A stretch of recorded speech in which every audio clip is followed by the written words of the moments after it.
Tudo bom, pessoal? Começamos mais um Cine Oficina e hoje eu vou falar mais uma vez sobre uma série do Netflix. Calma, eu não vou virar crítico de cinema, séries e afins, mas eu não consegui me segurar sobre essa série que eu acabo de ver. Para quem não me conhece ainda, eu sou Marcelo Pino, eu sou redator, roteirista e diretor de cena. E para agradar o meu diretor, eu tenho que dizer que eu tenho prêmios nacionais e internacionais em publicidade curtas, como roteirista e diretor de cena, no caso de curtas. Mas vamos ao que interessa. Então hoje eu vou falar de uma série que eu acabo de ver, pelo menos a primeira temporada, tá?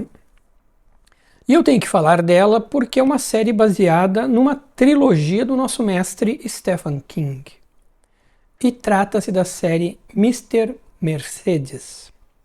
Alguém já viu essa série? Porque, por se tratar de Stephen King, muita gente pode ter visto. O que você achou, pelo menos da primeira temporada? Eu vou falar sobre ela. Não deve ter spoilers, que eu lembre, não tem nenhum, tá? Então você pode assistir este episódio tranquilamente. A série é dirigida pelo diretor Jack Bender e foi roteirizada por David E. Kelley. Na verdade, são os principais, geralmente tem mais de um diretor e mais de um roteirista, né? Por se tratar de uma série longa. Ok? Mas a série gira em torno da vida de um detetive aposentado e um caso não resolvido que volta a assombrá-lo. Que lindo, né? Dá até letra de música, rimou e tudo. Quase. Não chegou a rimar. Mas tudo bem, vamos lá. O tema é um tema recorrente, coisa que é normal, desde que a trama seja boa. E por se tratar de Stephen King, a trama é boa. Porém, vamos aos poréns. O problema começa porque o protagonista, interpretado por Brendan Gleeson, que não é meu íntimo, é um tipo de Papai Noel zero carisma e com apenas uma expressão. Ele é tipo assim: ah, teu time ganhou, expressão X. Ah, tua mãe morreu, expressão X. Ah, você ganhou na mega da virada, expressão X. O cara tem uma expressão. E é X. Então já começa complicado quando tu tem um protagonista que tem sempre a mesma expressão. Tem já um conflito extra pra gente que é espectador, pra gente enfrentar. A trama, obviamente, é muito legal porque é uma trama de Stephen King.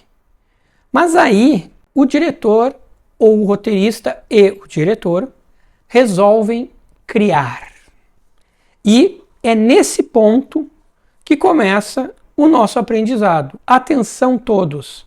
Caderninho na mão, anotem, coloquem numa pastinha no computador de vocês para nunca esquecer.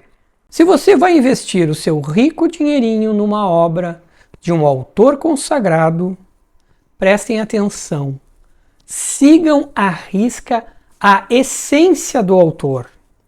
Vocês não precisam seguir à risca exatamente 100% do que está na obra, mas sigam à risca a essência do autor. O que eu quero dizer com isso? Você pode até agregar diálogos, situações, algo a mais dentro da obra de um grande autor, desde que esteja alinhado à essência desta obra.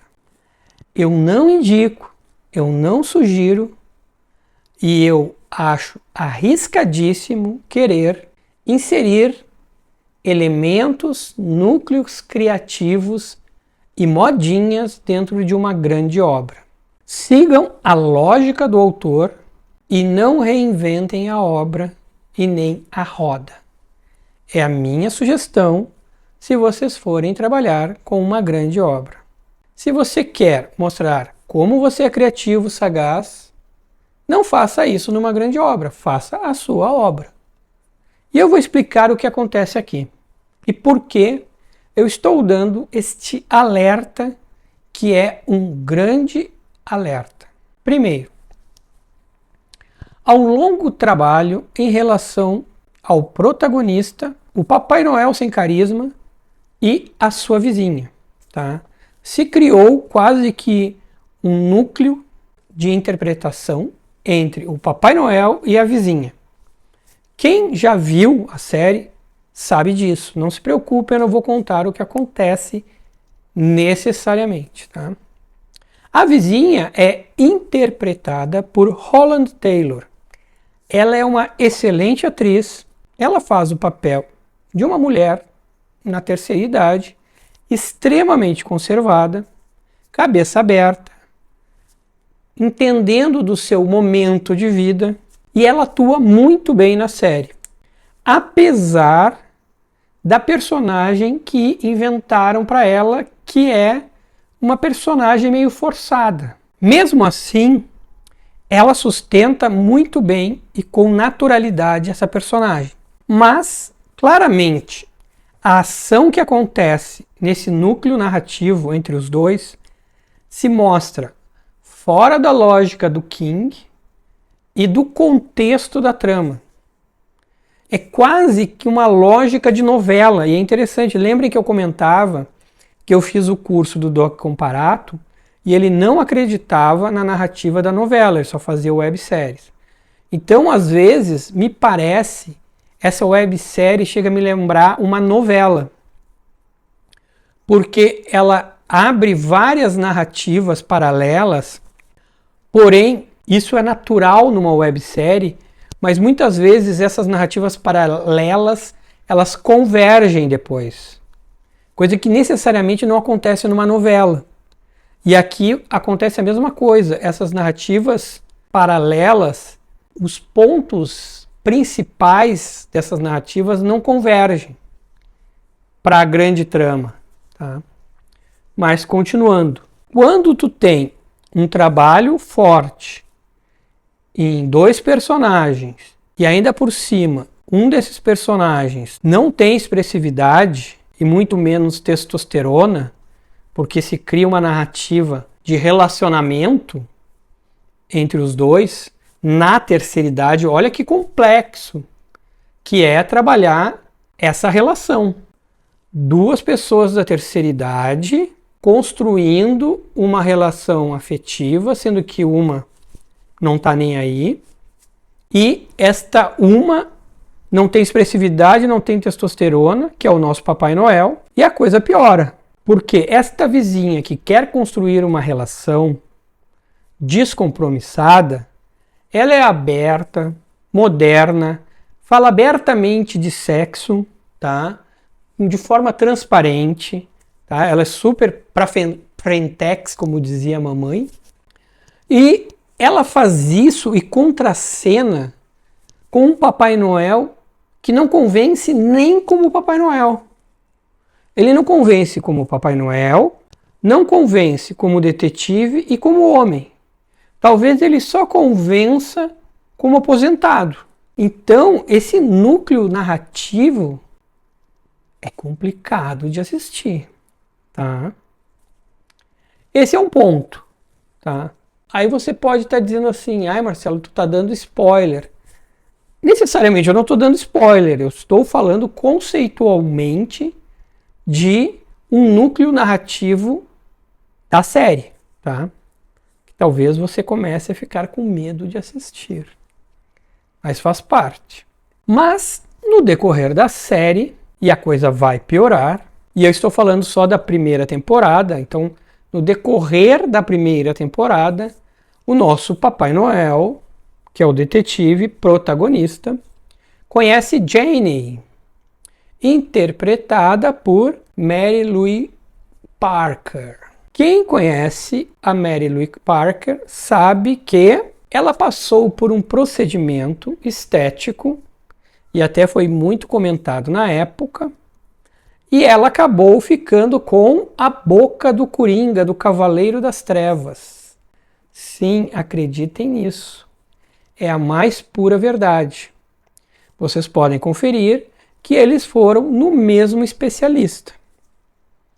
Então, já começa daí que é bem aflitivo ficar assistindo ela atuando com aquela boca, ela tem um buraquinho assim, ó, aqui que não fecha. Então é um pouco aflitivo isso, tá? Porque ela tá atuando e tu fica olhando para ver se vai fechar aquele lábio. Essa é a primeira questão. Então eu não sei se foi por isso ou por alguma outra questão, mas aparentemente ela desaprendeu a atuar. E ela está horrível no seu papel. E aí a gente começa a ter um segundo núcleo narrativo, tá? Criado pelo roteirista e o diretor, que decidiram criar um romance entre o Papai Noel sem carisma e a atriz Boca de Coringa. Olha no que isso vai dar. Sendo que um não tem expressão e a outra está atuando muito mal. Digamos que são momentos lamentáveis da dramaturgia. E chegou num ponto que me causou tanta estranheza que eu decidi pesquisar se realmente a obra do Stephen King trazia aquelas relações tão modernas e tão disruptivas, né, para o pessoal da startup, como do protagonista com a vizinha, e tão românticas e de tanto sofrimento humano como do nosso Papai Noel com a Boca de Coringa, né? E aí eu pesquisei, porque não é bem a característica do King de escrever tais situações. E descobri que não, que tais situações e relações, e aposto que entre outras, tá? Foi uma criação ou do roteirista, ou uma criação conjunta do roteirista com o diretor, para dar mais profundidade dramática e sentimental ao personagem e protagonista. Porém, você vai dar profundidade dramática e sentimental a um ator que é raso, que não tem expressão. Então fica muito difícil. E aí eu começo a me questionar. Será que era esse mesmo ator que eles queriam escolher? Será que eles escreveram esse papel para este ator? Será que sobrou este ator para eles? Não sei responder. Mas que o ator é muito inexpressivo, ele é. Tem outras coisas meio estranhas, tá? Tem um jovem negro que está indo para Harvard, estudar em Harvard. Até aí legal.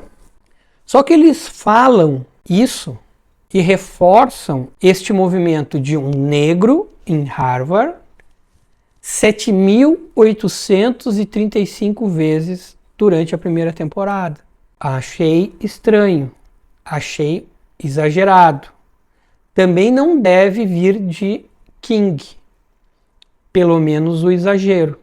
Isso eu não fui pesquisar.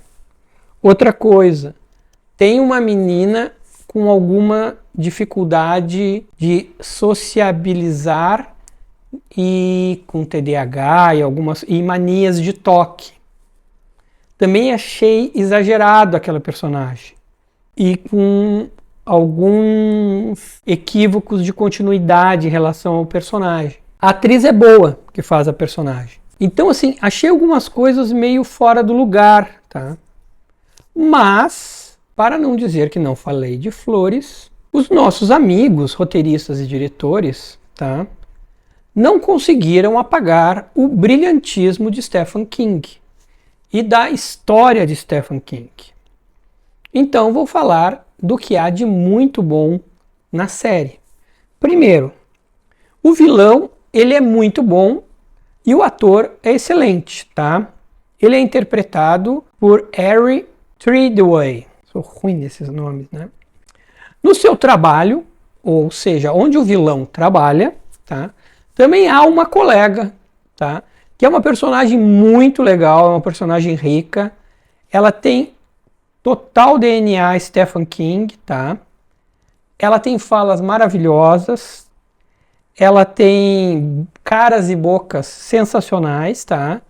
E é interpretada pela atriz Bridie Wall. Espero que ela não faça a plástica da Mary Louise, tá? Porque vai acabar com o brilhantismo da guria. Porém, de todos os personagens, para mim, a melhor de todas, que está melhor no papel, tá?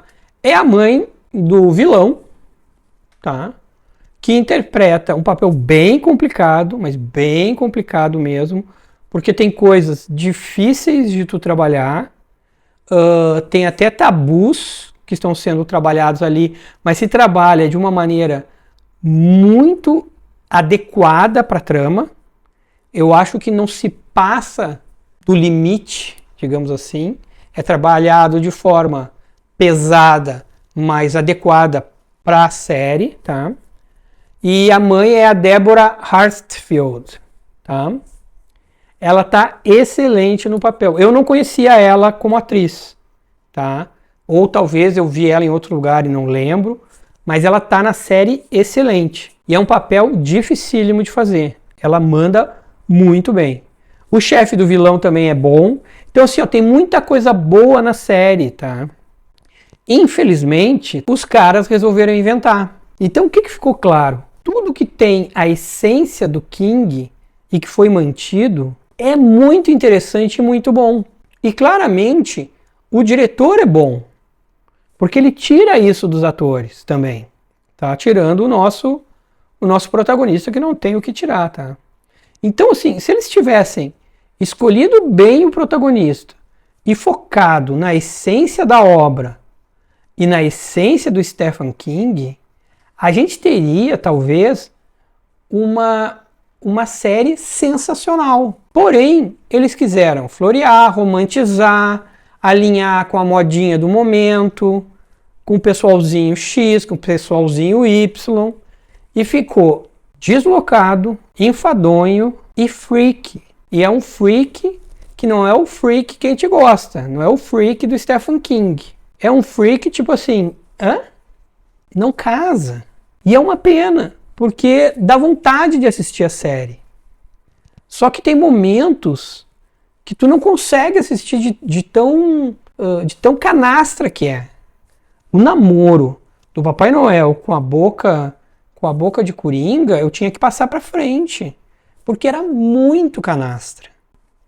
E aqui, então, eu reforço o ensinamento que eu comentei com vocês. Uma grande obra tem que ser respeitada. Então, se vocês forem trabalhar em cima de uma grande obra, respeitem a essência da grande obra. Não inventem em cima de uma grande obra. Se vocês forem agregar, agreguem em cima dessa essência. Não façam o que esses caras fizeram, porque ficou horrível. E aqui tem outro grande ensinamento, tá? Porque assim, são 3 temporadas, não vou conseguir ver as outras 2, só vi uma e sofrendo, tá? Então, qual é o outro grande ensinamento, tá? Quando tu começa a te aprofundar e a dominar as técnicas, mesmo quando tu não lê a obra, mas tu já domina até mesmo a essência de um autor, logo tu percebe o que está fora do lugar. E é exatamente isso que vai acontecer com o teu próprio texto. Ao dominar a técnica, quando tu está escrevendo e tu está produzindo, e tu seguindo algumas regrinhas, até mesmo do Stephen King, o que o Stephen King fala? Ele fala assim, ó, quando tu acaba a tua obra, tu deixa, eu talvez erre a dosimetria, termo do momento, mas se eu não me engano, tu deixa 6 semanas na gaveta para depois retomar e ler de novo. E é nesse momento que tu vai ver o que está fora do lugar. Exatamente o que aconteceu aqui. Por eu dominar a técnica, dominar a narrativa, e por eu conhecer Stephen King, e olha, eu não sou dos maiores conhecedores do Stephen King, mas eu conheço a essência. Logo eu vi que tinha coisa fora do lugar. E ao fazer as minhas pesquisas, eu descobri o que foi acrescentado à obra e o que era da obra. E é isso que tu vai perceber no teu texto, quando tu está dominando a técnica. Tu vai, depois de um certo distanciamento, olhar para o teu texto e dizer, não, isto aqui não está de acordo. Ah, isto aqui eu tenho que arrumar, isto aqui eu tenho que tirar, isto aqui, este personagem eu tenho que trabalhar de uma outra forma, porque ele não está sustentando estas ações. E é por isso que é importante tu dominar a técnica. Porque senão tu não chega lá. É muito importante isso. Outra coisa importante, quanto mais tu domina a técnica, mais claro fica a essência dos teus personagens e aquilo que os atores que vão personificar o teu personagem precisam entregar. Tu não vai aceitar um protagonista com apenas uma expressão se tu sabe que o teu protagonista precisa entregar mais emoção, precisa ser inseguro, precisa ser uma pessoa irritadiça, precisa ser rude. Ou seja, aqui eu já tenho uma série de nuances de um personagem que tem que ter talento para interpretar. O nosso amigo lá, ele tenta, mas ele não entrega. Então, o nosso Papai Noel é triste, aquele senhor.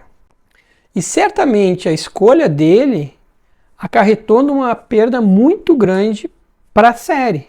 O personagem é fraco, ele entrega muito pouco. E quando tu tiver uma obra tua que for filmada, tu precisa ter voz ativa e poder atuar na escolha dos personagens, tá?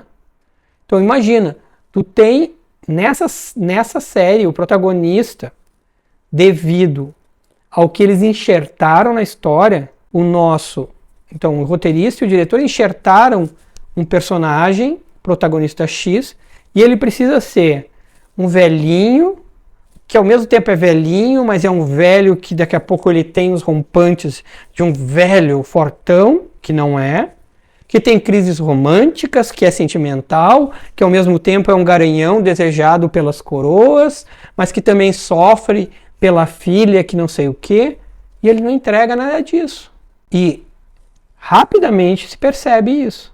Esse ator não tem essa dimensão para entregar tudo isso. E ele diminui a obra do King. E aí tem duas questões. Tu dominando a técnica, tu vai saber escolher ou participar da escolha melhor dos teus personagens quando a tua obra for filmada. E segundo, toda essa baboseira aqui de um velhinho romântico, sentimental, garanhão, etc. Isso aqui é frivolidades. O King não trabalha com isso. O King trabalha com coisas mais profundas, mais interessantes. Isso são coisas do roteirista e do diretor. Então, passou a ser um sofrimento acompanhar o lado amoroso do Papai Noel. Então, essa série deixou grandes lições para mim e espero que esteja deixando grandes lições para vocês. Adaptar uma grande obra não é brincadeira, tá? Exige muita técnica, mas quando se dominar a técnica, também exige respeito à obra. Tu precisa respeitar a essência da obra. Falando nisso, se você viu a série Mr. Mercedes e quiser dar um feedback pra gente, você pode dizer, peguei muito pesado com a primeira temporada, deveria dar uma chance para a segunda temporada. O nosso personagem, cuidado dos dedos aqui, o nosso personagem, o Papai Noel sem carisma, peguei pesado com ele é um grande ator. Vocês, não posso falar o que aconteceu com a nossa Boca do Coringa, mas vocês também ficam ou ficaram aflitos com a boca da nossa atriz. Tudo isso são coisas legais para a gente conversar. Escrevam para a gente. Eu sempre olho, se eu dou um coraçãozinho é porque eu concordo. Quando eu tenho que responder, eu respondo.